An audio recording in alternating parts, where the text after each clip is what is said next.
So I thought that was interesting. Sort of, it's like many of the experiments that we do that you hear something that people talk about. In this case, my wife happens to be a chef and was a chef in gourmet restaurants for many years.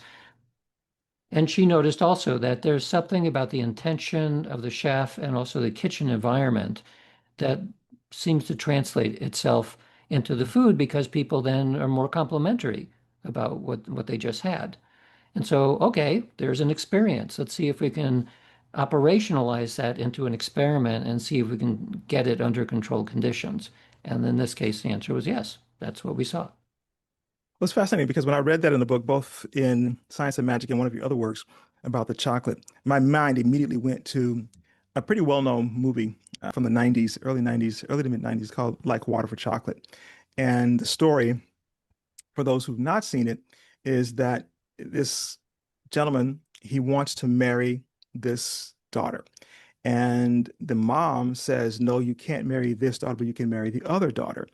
And he decides to marry the other daughter so he could be near the woman whom he really loved. And as a result of making that decision, there was a lot of heartache because the woman could not be with him and she couldn't be, and a bunch of other stuff happens. But most importantly, not just the love story, but it was that when the woman who was sad, when she's making food, her emotions were transmitted to the food itself. So much so that if she was having a really bad day and she was crying when she was making the food looked sumptuous on the screen. But as people were consuming the food, they were also transmitting her emotions through themselves as well as a result of food that they consumed.